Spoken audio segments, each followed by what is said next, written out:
You're winning.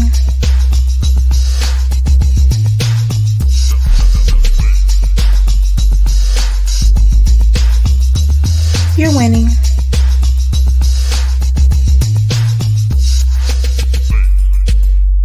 You're winning.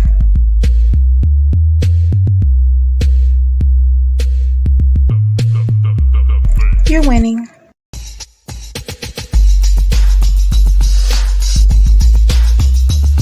You're winning.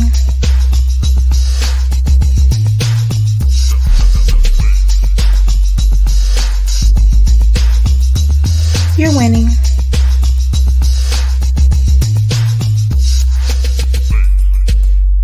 You're winning.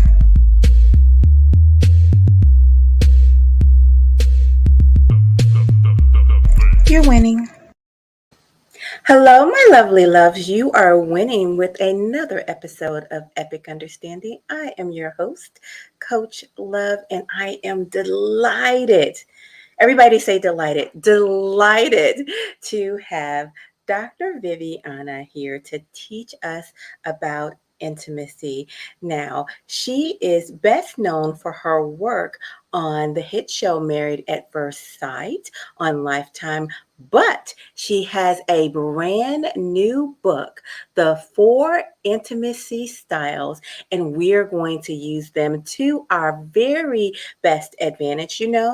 August happens to be one of the highest months for divorce, but we still want our intimacy, right? So for that reason, we have Dr. Viviana here to help us lead the way in a tough situation, but I know we can make it through together. So without further ado, hello, Dr. Viviana.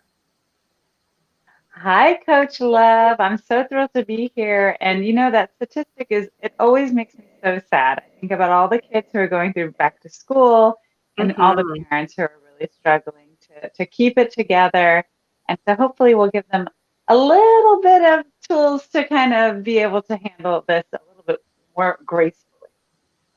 You know what? And that's the ticket, right? To handle things gracefully. We can't really help some of the situations we get ourselves into, but if we can figure out how to be graceful about them and use our best practices, then we can push our way through maybe and learn something when we're on the other side, right? Absolutely. That's the hope. So let me just get down to the nitty gritty. Can we get it on with someone we're divorcing? Let me tell you, when you told me we were going to be talking about this, I thought, I have so much to say about this, but Uh-huh. none of it is going to be something that I think is completely out of this world, right? I think Okay. the truth is, it's already so messy as it is. Okay. Why would you want to dip your pen in that ink again? I feel like it doesn't ever really go the way that people want it to. Uh-huh. Sometimes we look to exes or soon to be exes for comfort. Sometimes we look to them because we think, oh, one last hurrah. Can I Mhm. tell you, I can count on more than one hand the amount of times that I've had clients who are going through a divorce who end up pregnant. Oh no. Does Yes. that still count for a So gap? it's something that I actively will tell my clients. I know that y'all are divorcing. I know that you've known each other and been with each other for so long. And the idea of being with somebody new can be scary, not usually and not always very exciting. Um, or they think it might be such a long time before I ever have sex with someone again that I'm comfortable with. And so Yeah. they decide to do it like for old time's sake, and it gets messy. So even if pregnancy isn't involved, it can be very emotionally distressing for Mm, one person or for both. And even the fact that it's something that maybe both of them realize there's a reason why we're getting a divorce. Having sex with someone can, not always, but can lead to some mixed emotions and feelings. And it's such a complicated place to be. wow. So for all the people who decide not to take your advice and dip their toe, because that's what, you know what, that's what they do. Everybody knows we're not supposed to do it. They know, right? What are the pitfalls? What are they really getting themselves into? What's going to happen?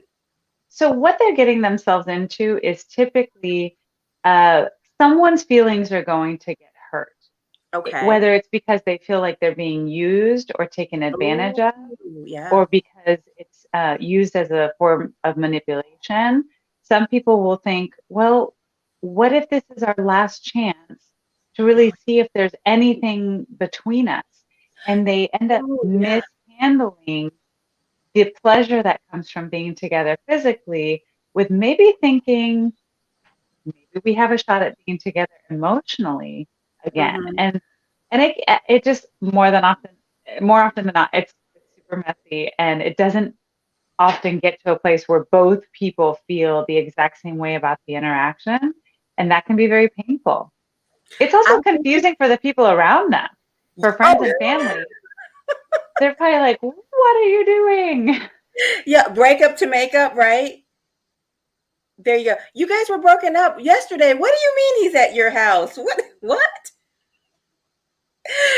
I can think of so many conversations that I've had with girlfriends, and it was like, wait a minute, I can't keep up with you. You're on, you're off. What's happening here? And then you stop caring as much as you normally would because you Hmm. realize, okay, this person's gone rogue. Hmm. Um, I can't always be the person to pick them up off of the ground. You know, as a Yeah. therapist, it's my job to do that, so I don't ever get tired of doing that. But when it comes to friends and family, there's only so much that you can do before you say, look, this is on you. You need to handle the consequences of your adult action. Wow. Wow. Let's do another a level in the hat, okay? What are the kids thinking? When the kids see this, what are they thinking? So they're probably still trying to figure out the why they were together as long as they were. Oh, yeah. So many times, especially if they're teenagers or adults, children will be the first to tell you, y'all don't need to be together. You're miserable because they're the ones typically living under your roof or closest to you. And they're really hyper aware of what's happening between the two of you, especially when a divorce is on the table. And so I think a lot of them will say, y'all don't need to be together.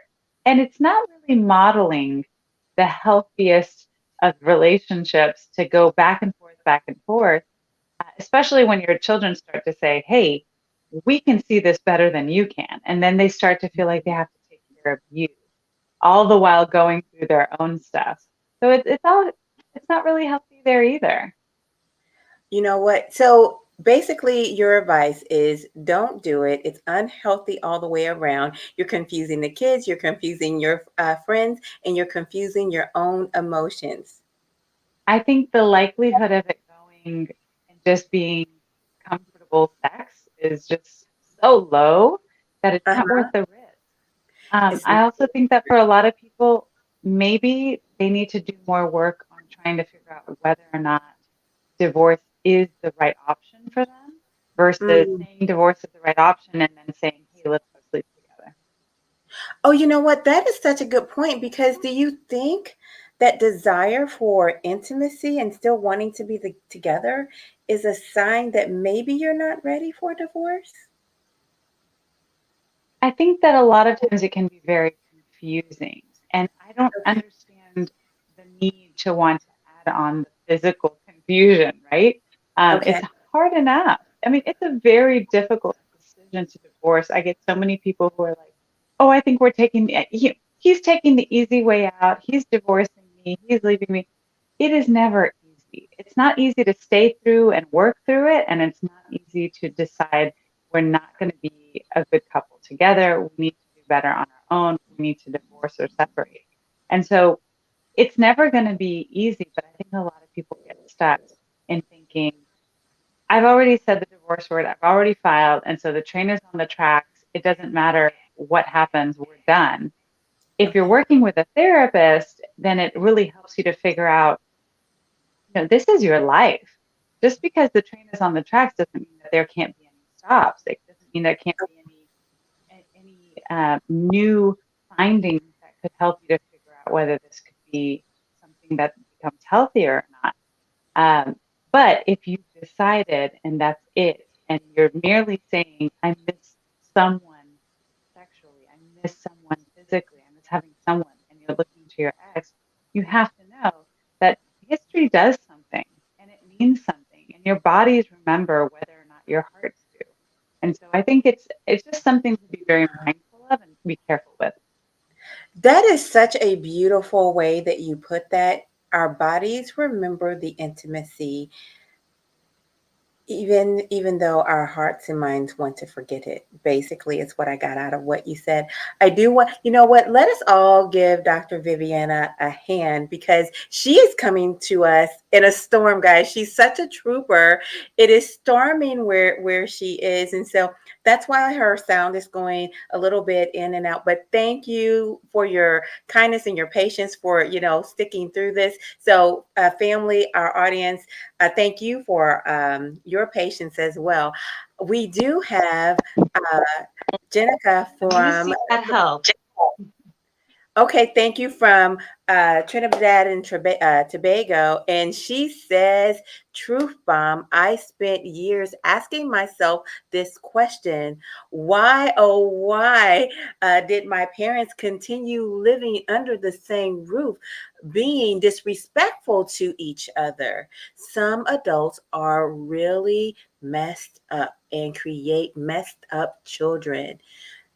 Grow up already. Now, she still has that. She's a beautiful, successful business owner, and she's still remembering that. Yeah, it can be Oh my very, God. very difficult to be a child in a household where parents are consistently going back and forth in the way that they not only celebrate their love, but then also celebrate their anger and resentment towards each other openly.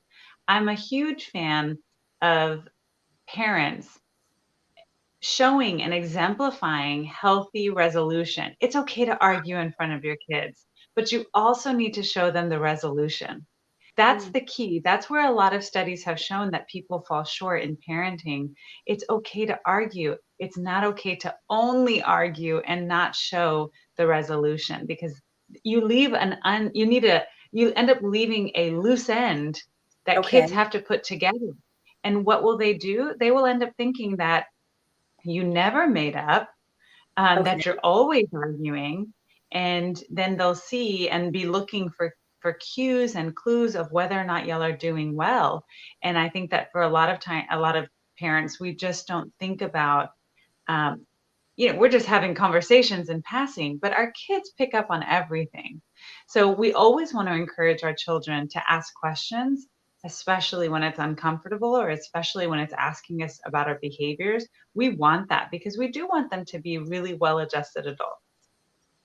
Wow. Wow. You are hitting the nail on the head. This is great information.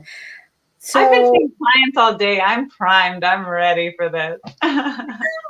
awesome. So this is the kind of stuff your clients come to you with. Do they ask you directly? Can we still get it on? Has anyone ever asked you that before? Absolutely. They've asked. Most of them don't. So I just tell them, I'm like, hey guys, I know that you've decided today that you're no longer going to be a romantic couple. One of the toughest things that two adults can do is really decide to remove each other and extricate themselves, right, from each other's lives. And part of that is the emotional intimacy, but a big part of that is the physical intimacy, the companionship, the wanting to hug, the wanting to kiss, the building of affection. And you're in choosing to no longer be together, you're also choosing to no longer have the rights to each other's body and pleasure and being a part of that for each other. And that's something that a lot of them have to grieve. But I will Mhm. flat out tell them, don't do it, because things can get a lot more complicated and this can drag out so much worse than it already has. So, how do you grieve the physical connection from someone? Like, what process do you go through for that? So ideally, and the clients that I work with, I see them both individually and as couples, but ideally they'll have already established a sensual relationship with Mhm. themselves. I Okay. think having solo pleasure, being really being your own best lover is Okay. a great way to live your life, both in partnerships and outside of it. And so for a lot of them, I will talk to them about what it's like to have more of a solo sex life and the importance of that and kind of getting them prepared for that, especially if they're possibly thinking about divorce. That's something that as a certified sex therapist, I'm just kind of it's on top of mind for me, so it's really not Okay. that difficult. But I will talk to them about that. I'm a huge fan of people making sure that they have options for themselves. And just because you don't have a current sexual partner that you're active with doesn't mean that your sexuality is on pause. Mm. What if someone's not comfortable having a solo sex life? What would you say?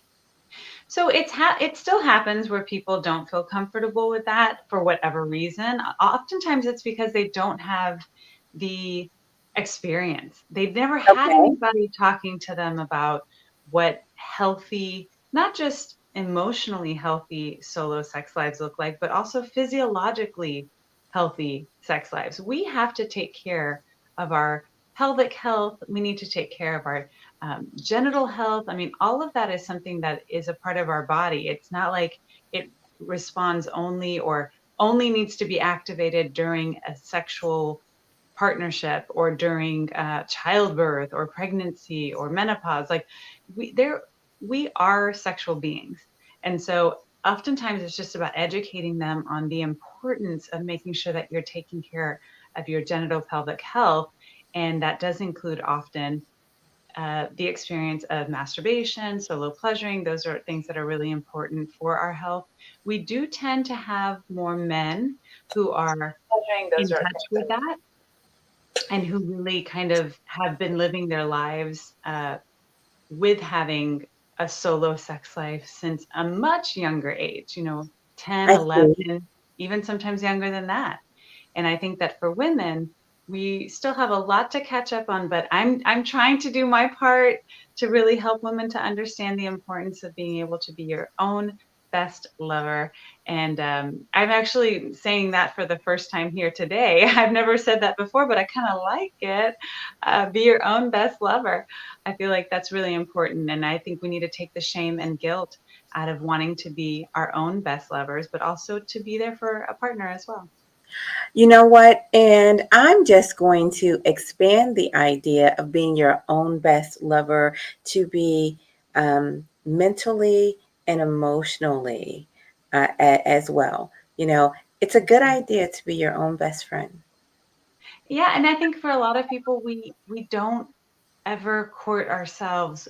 So many times, especially when I'm talking to women about solo pleasure, if they're going through a time of abstinence or celibacy, or if they're in between romantic partners and they just don't feel like experiencing that with a partner, then I will help them to understand that. Okay, well, take yourself on a date.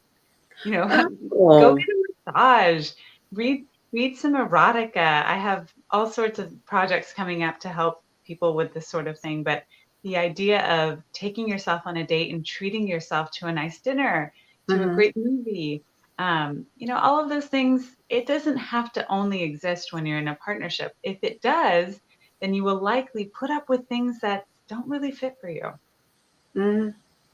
I think that happens too often. I would say in modern times, it's probably one of the only times I've been able to read in his history where women are really owning their happiness.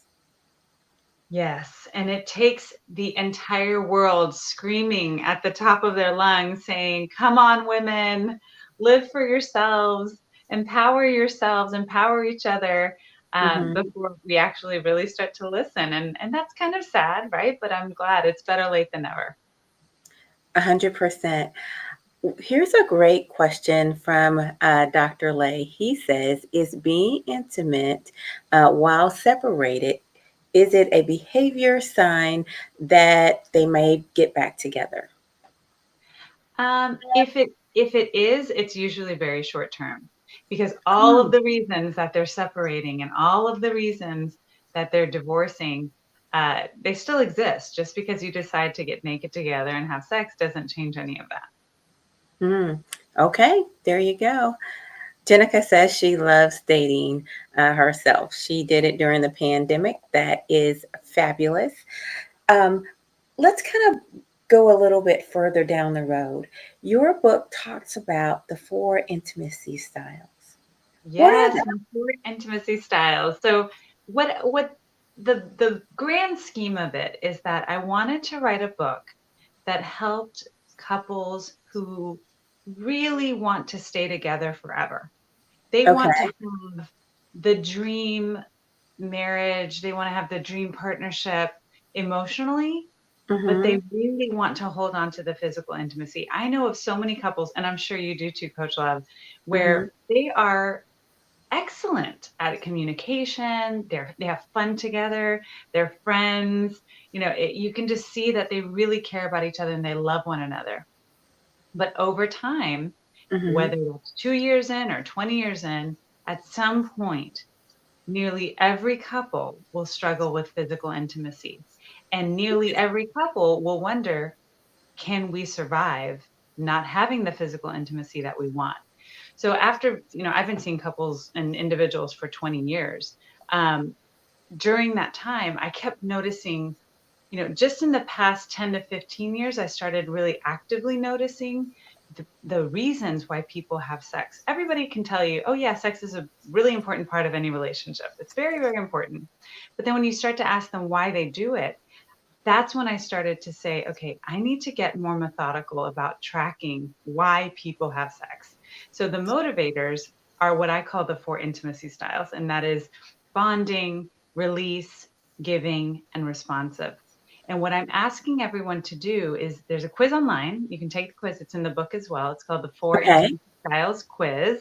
And you can take that quiz, and it will tell you, based on your answers, what percentage of each of those four styles you're at currently. And ideally, you'll want to round out your intimacy style. Like I even have it in the logo to remind me. Okay. Round out your intimacy style by trying to experience 25% of each of the styles. So bonding, release, giving, and responsive in every or nearly every sexual experience that you have. And what that will do is set you up for being able to make sure that your needs are being met and your partner's needs are being met for the long term. It doesn't So, matter. With these quickies, yeah, you can do whatever and enjoy it. But I'm talking about people who want to stay physically connected for the long term. This is an ideal way to be able to do that and know that you're really crossing off all of the check marks. so, isn't that work though? Don't you want to get lost in the moment? Don't you just want to ravage your partner? Well, absolutely, but you still get to do all that. But if you're talking about, most people are having sex once a week, Mm, maybe 2 to 3 times a month. If every single time it's about ravaging your partner, well, let's really talk about what ravaging looks like. Is it all about you? Is it all about them? And over time, you may not be keeping the score, but again, there's something underlying that says, gosh, it seems like every single time we do this, it happens in this way, or I don't feel like we're really bonding very much, or it always feels like I'm initiating, or it always feels like you're coming at me asking. And so what I'm trying to do is get people to have a healthier flow and not have to worry so much about what's going to happen down the road with resentment or what's going to happen down the road with habits. We get into habits and routines sexually. And I if think you're you're not right. conscious of Yeah. them, they can end up being negative or they can end up actually hurting you in the long run. And most people don't even talk about this. So the book is really to try to help people to get talking about it, to be conscious of it. Most Hmm. people are not conscious of this. And again, it's for those people who want to be together forever. I think your book creates a lane for conversation. You know, It's not about a complaint, it's about growing. It's almost as if you're coming into the living room or the bedroom and coaching the couples. And that's exactly what I wanted to do. So I'm so glad you say that. I really wanted it to be in my voice. I didn't want it to be something that was like super, emotionally really deep. I can Okay. get deep, and your conversations can get deep. But this Mhm. is for the couple who's like, hey, we don't really know where to start. I'm not going to throw them into the deep end of the pool. So it's like they're having a conversation with me in a session. And what a lot of my readers have told me is that they feel like they can have these conversations. They're not as threatening as maybe they thought it was going to be. Oh, yeah. That's good because your book acts as a springboard just to get the conversation going. And it's not like you're being picked on or anything like that. No, there is no right or wrong. Believe it or not, there is no right or wrong. It's just, do you want to try to have the healthiest long-term relationship that includes both the physical and the emotional? Or do you just want to wing it and see what happens? Okay. Okay. You know what? People have been winging it forever. Let's take a little bit of direction from the beautiful and the brilliant Dr. Viviana. It's not just me. Jenica said we both look gorgeous. So there you go. Red. I was all about the red today. I just love it. 100%. 100%. Now, look at this avenue. Um, she would like to know, is marriage without sex okay? Is it okay? Um, I think that it leads to dissatisfaction and resentment overall. Okay. And I've seen it. I'm telling you, I have been seeing couples and individuals for 2 decades. And during that time, I'm probably not seeing the people that are perfectly fine with it. But I also don't know that anybody goes into a long-term relationship, especially the investment and the commitment that goes into being in a monogamous relationship forever, Okay. expecting there to be no sexuality. Um, Now, there are very valid forms of relationships that do open things up, and you can look for it elsewhere, and it's not as much of a threat to your relationship. But I'm talking about monogamous couples. Monogamous couples, I can't name of one who ever said, I got married hoping to never experience any sexual uh, relationship with them. And so people may get to that place, but I don't think it's where they set off to go. And so what I'm trying to is like to recalibrate and kind of reroute them, right? I want to reroute them to where they feel like if that's what they want, which 9 times out of 10 people desperately want to be able to have it all. They want to have the romance, they want to have the friendship, they want to have the fun, the silliness, the experience of going through life with someone else, and also having their needs met sexually and experiencing pleasure and experiencing the bonding that can come from it. And I think that anybody who tells you otherwise, they're saying that because now they're resolved to, well, that's what our relationship is about. But if you were to ask them early on, they would have never hoped or wished to be where they are. Mm. I think that's very fair and so beautiful the way you put it. You have someone here that just loves listening to you and reading your content. She'd like to know if there is a health reason for a woman to be intimate with herself. Absolutely. Over time, if you are not experiencing any intercourse or penetration, if you're not experiencing arousal through stimulation, or even mental desire, all of Mhm. those things can change the way that your body is shaped. We can have vaginal atrophy, which, over the course of time, our bodies, especially as women, we near menopause, our bodies, especially our vaginal canals, can really start to change shape, not just through the way that, not through the feeling, right? Because there is the skin is different, and it will start to change based off of the change in our hormones. But it will Okay. actually, if there is nothing penetrating a vaginal canal long term, especially as we go through hormonal changes, it will Mhm. start to go back to prepubescent size, which can make things very uncomfortable. Mm. Um, and that's something that I think a lot of people don't really realize, Okay. but things can very much change. On top of that, our pelvic floor health, it affects so much more than just our sexual functioning. At Houston Relationship Therapy, that's my private practice, we recognize the importance of pelvic floor health so much that we have somebody on staff. Dr. Bork is excellent at making sure that everyone knows there is so much more to incontinence. There's so much more to pain. There's so much more to not experiencing orgasm. There's a lot going on there. And so it is a physiological need as well. Wow. This comment that Dr. Lay wrote here actually makes me sad.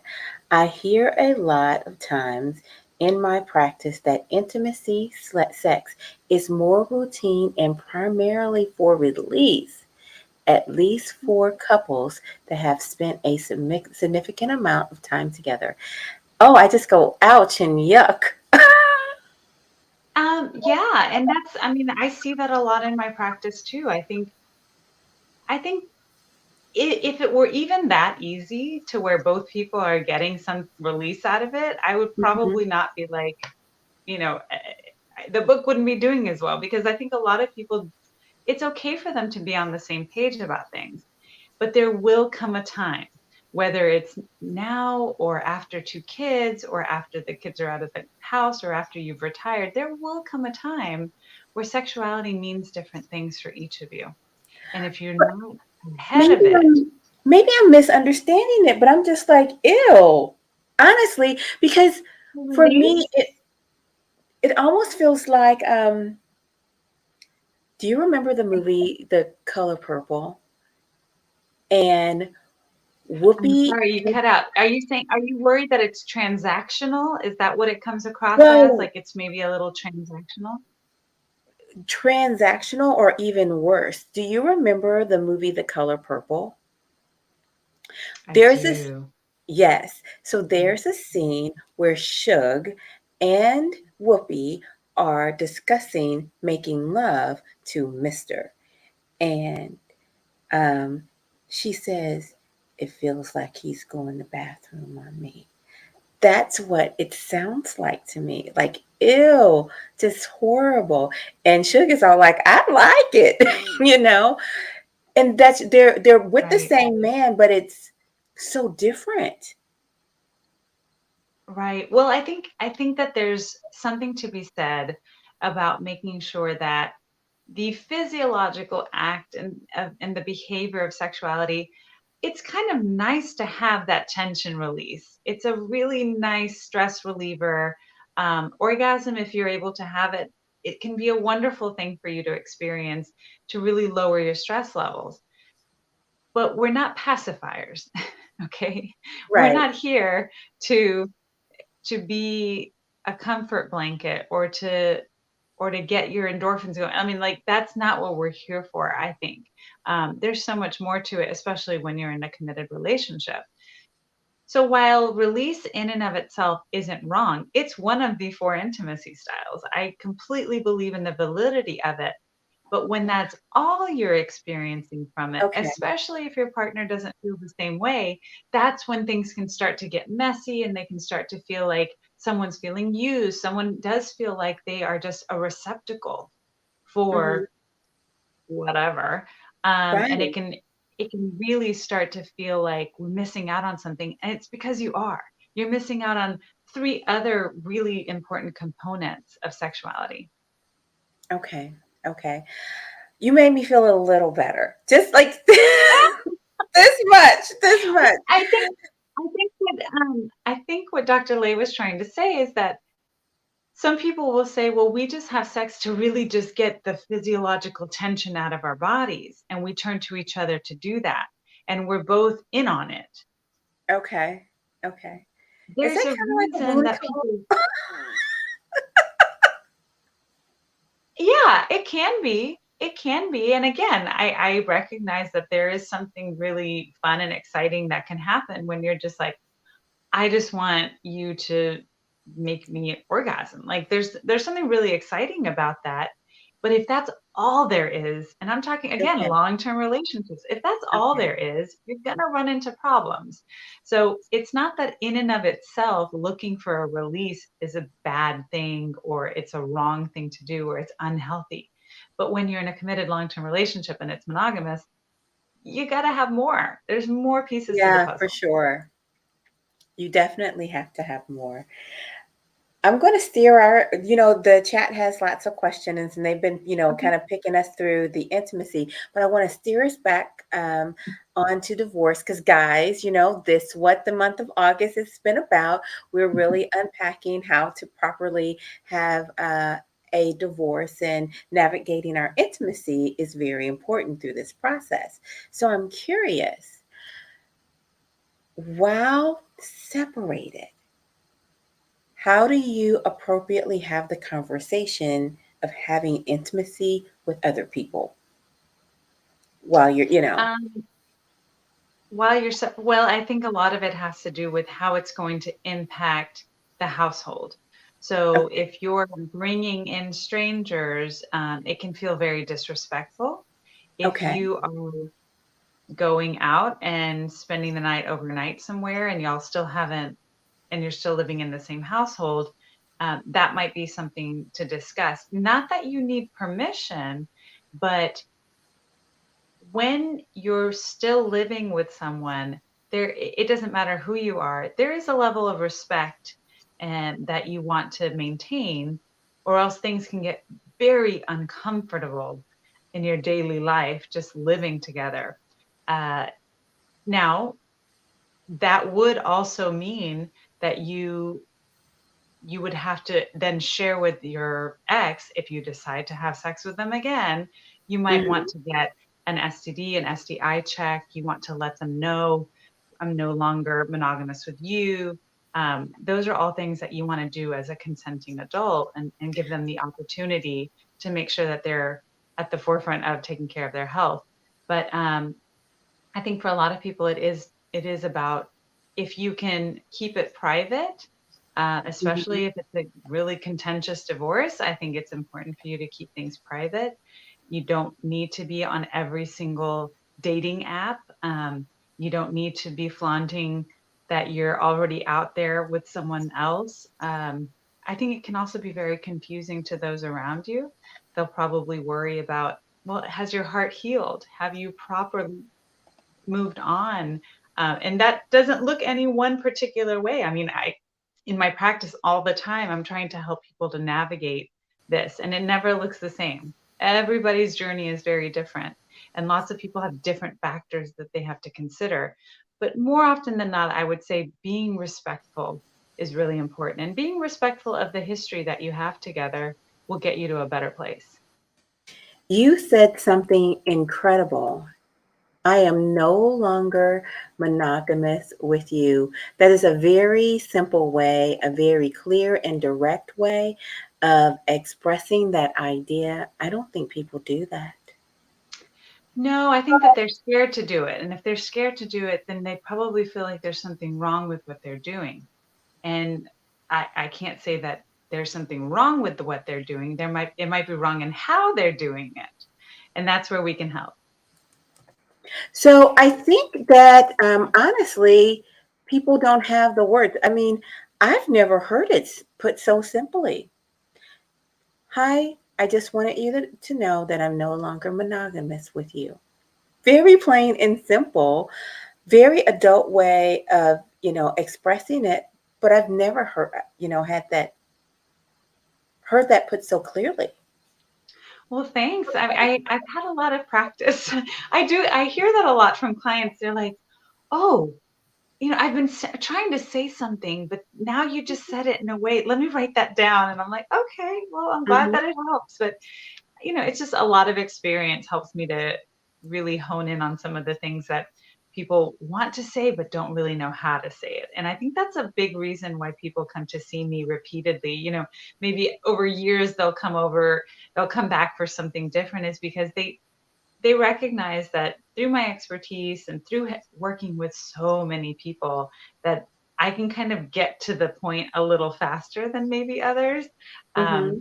But I also let them know, like, this worked for somebody else, but it may not work for you. And I'll probably use whatever works with you for somebody else. There you go. You know what? You are the collector of the secrets, right? I know, and that's why I wanted to get this out in a book, Mm-hmm. honestly. I have had so many different book ideas over the years, and this one I thought, okay, this is the one that if I only had one chance to write a book Okay. and put something out there, this is the one that I would say I have to. The others, they're in the hopper and they'll always be there, and I'm going to try to get the information out in some really fun, exciting ways. But as far as getting a book out, this is the one that I feel like I just needed to get stuff that was in here out. I'm so glad you did. Can you give us a few other trade secret lines that really help people navigate their relationships? Because you've given some gems, and I hope everyone's taking notes because you've truly given some gems. What other phrases work really well? So something that has to do with affair recovery, which is a big part of what we do, especially in my practice at Houston Relationship Therapy. Uh, Affair recovery, believe it or not, 70% of couples who experience betrayal in cheating and infidelity, they do end up staying together. Mm-hmm, And for mm-hmm. those, the people who go to therapy and really work through it, at least half of them will say that they feel like they're stronger after the affair, which is not something that somebody who's going through it would ever say, hey, it's worth it. Let's do it. No, it's not worth it. I'm telling y'all right now, don't cheat. Do not do it. It's not worth it.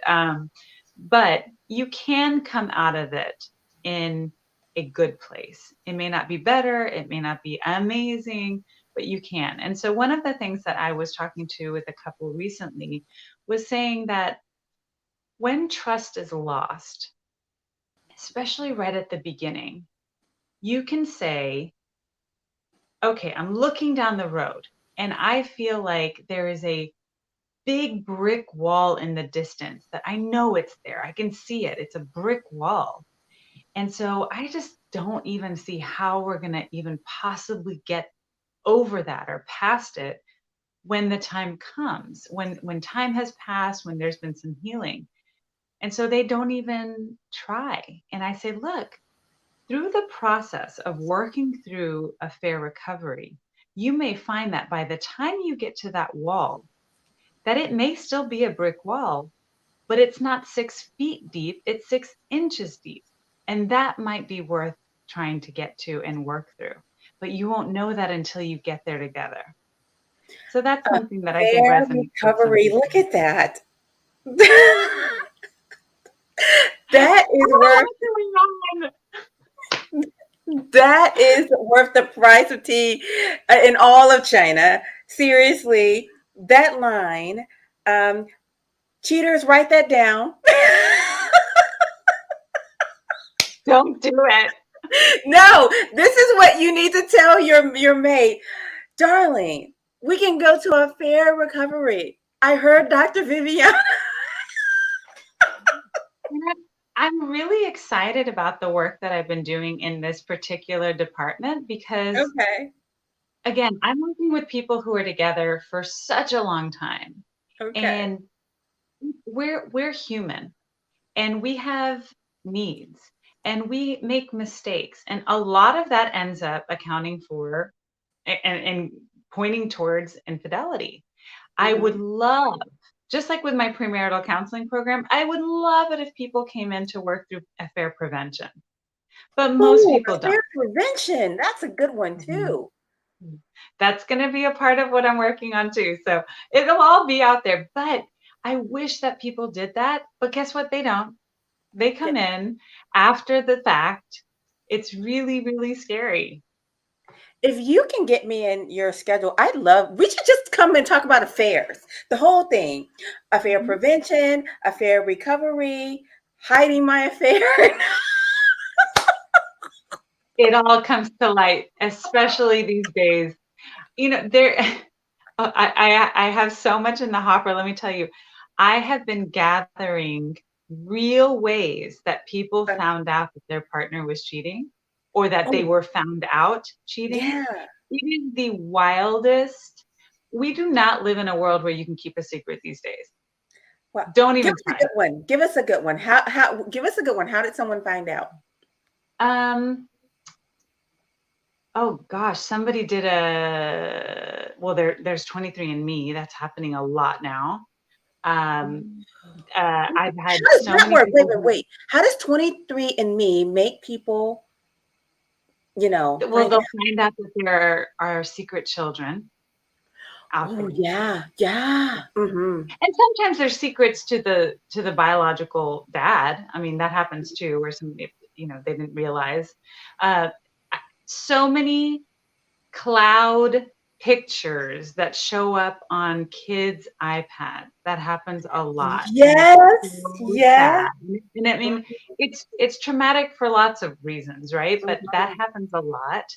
A lot of work phones that end up getting synced with personal um, people who uh, people who were found out because there was a private investigator for insurance reasons, and then it turns out that they catch them with a paramour. I mean, yeah, there's a lot out there. Your But job is exciting. I love it, but it's not like that doesn't excite me. That makes me sad, right? I think a lot of people do think that being a relationship therapist is very exciting, but for the most part, we're dealing with people at a very low. We're Mhm, dealing with people who envision their life would be one way and it's not. mhm, mhm. And they're finally reaching out for help to get it to be possible, to see if it's even possible, if it can be something that's satisfying. And couples, working with couples as much as I do, we have such capacity to love, but we Mhm. also have such capacity to hurt each other. That's true. That's true. I'm curious, what can you do? What can you say to make people come to the precept? It's kind of fun to be silly about it, right? Yeah, And it's like the sure. 23 and Some me, levity. right? I mean, that's kind of fun. But then if we can get people to come to you, dial your phone number, look up your website before they cheat, before they go on Tinder or whatever website it is to, find, you know, Ashley Madison or yeah, yeah, or even just going to work. I mean, so many people, the vast majority of infidelity happens in a workspace. You know, I agree. I've heard that too. Because you have the work wife and the work husband, and you spend so much time there, and I think a lot yeah, of people feel like they're in the same boat, or they feel like it's almost like camp, and you get very close to people, and you mhm. experience these pseudo close relationships, even though you never see each other outside of work. It's kind of I think it fulfills a need for connection when we're not Okay. at home. Mhm. What is it about work beyond that? 'Cause is it the accomplishment too? Like, how could we bring some of that into the home life? It's very important to seek ways to feel that achievement at home. If you notice that your partner is really struggling with finding a sense of purpose, a sense of achievement um, at home, just Mhm. know our human selves are looking for that somewhere. It doesn't always end up with infidelity or looking for achievement in that way or kind of that prowess, that gold star sexually. That's not what I'm saying. But I Okay. think there is a real need to experience accolades and praise and compliments. I know my husband was, it was really sweet. I'll air something that he told me. Um, he would, because we were out somewhere and like two or three different people commented on something that I was wearing, and they were like, "Gosh, you look so pretty in that. That's so pretty." And when we got home, he goes, "How many times do people tell you that they like what you're wearing, or that they like your look or whatever, on a weekly basis?" And I was like, I mean, I guess it just depends, but I would say, I don't know, 5, 6, 7 times, depending if I'm on set, a whole lot more. I mean, it's really sweet, Mm-hmm. and it's kind of special. And he's like, you know that some people, and I wish I knew, and maybe somebody in the chat knows the statistic, but some people receive only like 3 compliments in a year. Really? Yes, there's it. I wish I could look it up, but it's a really sad, sad number. It could be 7 compliments, but it's something crazy to where you're like, and I said, wow, we need to compliment people more when we go out. And he's like, I already started. I feel like telling somebody, hey, I like your shoes, or hey, nice car, or you know, and he, it's different from men. He doesn't want to be seen as a creeper, but he does find ways to say like, oh, that's a cool watch, or your child is so well behaved, things like that, that are compliments that people don't see. Well, if you're not getting those compliments, but we still need it and we still want to be seen, it might happen outside of the relationship. Mm. So it's very important to compliment your partner, whether it's their look, their intelligence, their shoes, their watch, whatever. It's very important. Yeah, absolutely. And to have them feel seen by you, and appreciation, right? I mean, we could do a whole other thing on appreciation and the lack thereof that's happening in our households. Hmm. You want to know something? I honestly think sometimes men do things for friends so they can get compliments. Have you ever heard like of a sometimes inside the house your something needs to be fixed. Your drain has been leaking for God knows how long. And then here the husband is going over to his buddy's house. What are you doing? Oh, we got to go fix the wash machine leak there. You're going, what? Well, I think that a lot of men, women too, but a lot of men just they want to feel productive and useful, and Yeah. that's one way to do it. I think it's also because there will be appreciation, and maybe Hmm. even a six-pack of beer, or a high five, or Yeah. feeling indebted, right? When you're at home and you do something, you don't think, "Oh, my partner owes me. I just did the dishes." Hmm. It's a long life to be keeping up with that sort of mess. But when it's with friends or family, sometimes it can be like, "Hey, I did this for you. Now you're indebted to me." And I feel like that can be unhealthy, but for the most part, I think it's pretty healthy. I I'm just kind of rolling through some of my friends' relationships, and I know that their men thrive off of appreciation. It's almost like it's a currency. Absolutely. And I think that for a lot of women, we're starting to realize we need to be our own biggest cheerleader, because we're just Yeah. not going to get that as much. I mean, fortunately, if you've set up a great relationship, that can happen. And if you're very vocal about what your needs are, it can happen. But in general, if you're not going to have somebody behind you going, amazing job, this is awesome, like you're killing it, it's almost like we have to I say we, I'm talking about like kind of women in general, especially moms. Um, but a lot of times there is a sense of, it's a thankless job. It's a Yeah. thankless job. And then when our kids tell us, thank you, mommy, or, um, somebody gives us a card that says, like, thank you for doing that. That was so sweet of you. It does feel good. It feels good to do for others. And I think a lot of times we don't do that at home. And a lot of the clients that I'm seeing, the reason that they are in the state that they're in is because they have not put the oxygen mask on their own relationship. Mm. So is being grateful, is that an intimacy style? I'm sorry, or appreciation? Is that part of an intimacy style? I think it's part of being a good partner in general, a good friend, a good employer, a good employee. I mean, I think if you care about whatever type of relationship you're in, that showing appreciation and being thankful, we talk about having an attitude of gratitude. There's Yeah. a behavior behind that attitude too. There's an expectation of, it's not just an attitude, like go out there and tell somebody how much you appreciate them.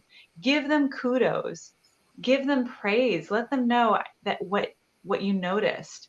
I think we tend to think about it in terms of like with our kids, Mm-hmm. we can be pretty good about applauding our kids when they do something extraordinary. And then parenting books will tell you everything can be an extraordinary thing. You letting them know that they turned off every light when they left the house, how grateful you are for that. That can be an extraordinary thing. But I think for a lot of people, they just take so much for granted, maybe not intentionally, but because they have so much going on that they just don't notice. I love it. So I'm going to give a few wrap up points, but I want you to give us some long standing advice.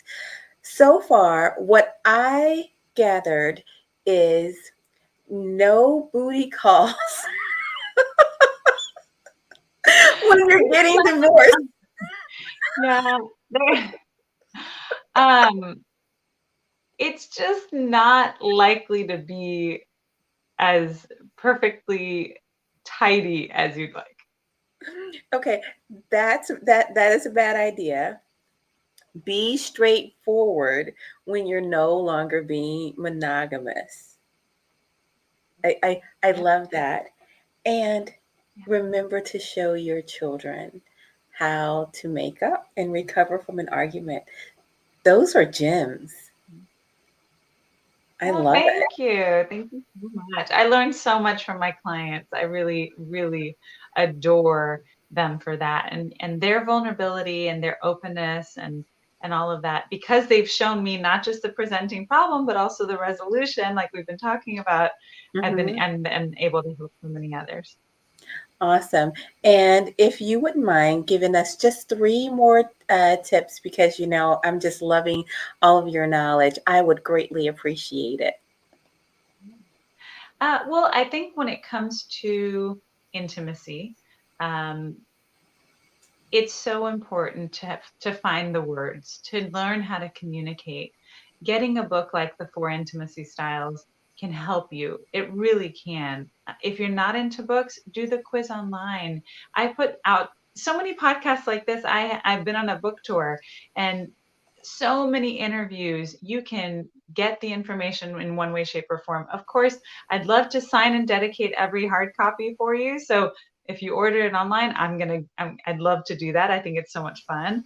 But get the book. I really do think that it's an important piece of what will soon be your relationship history and that it helps to reroute you. It will help you, even if you're single. I've had a lot of people ask me, is the Four Intimacy Styles for single people? It will prepare you for being a really great long term partner. And who doesn't want to have the tools to do that ahead of time? Again, we're talking about prevention, we're talking about really trying to be proactive. So, absolutely, that's the case. I would also say that making sure that you are talking to your kids about healthy sexuality, that's a big part of being a better partner when you're an adult. No message is still a message. No information is still a message. Like I have so many clients who would have benefited from getting some sort of guidance when it comes to sexuality and they are forever trying to figure it out on their own and feel like they're flailing, at 20, 30, 40 years old. So I think it's important to have those really honest, open communication and to keep it open for a long time. And if you struggle with it, making sure that they know maybe you're not the person to talk to because it's not your specialty, but you will help them find the person who is. So that's always very important. I also think it's important to make sure that if you are unhappy, that you say it.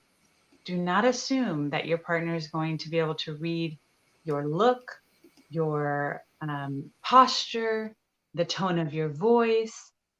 We have way too many distractions to be able to be totally zoned in and focused on your eye roll. Oh, wow. So be verbal. Be verbal. Yeah. That's really And that's important. an investment, right? I mean, when you partner up with somebody, you can't drag everything out of them. They're not expecting that, just like you would hope that you don't have to do that for them. So I do think it's important to be very vocal and let them know. And don't just say something once. If it really matters to you, say it again and again. And if they can't listen, take them to therapy and we can figure out, everything together. Fair enough. Great, great, great advice. Great information. You were just a joy to have on. I am so thankful. Thank you. I appreciate you and your audience. My pleasure. Okay, family. I hope Dr. Viviana will come back with us again.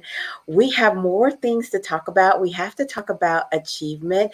Look, guys, who we're having on, we're going to talk about high impact mentorship. I dropped the link for you. Right below. So be sure to click on it. We'll be starting right away. Tonight was a double header. We can't stop thank Dr. Viviana enough. Be sure to go out and buy her book, The 4 Intimacy Styles. I believe that you will be so happy that you made this investment, not just in your relationship, but in yourself. So I'll see you in just a moment. Until next time. Bye-bye for now.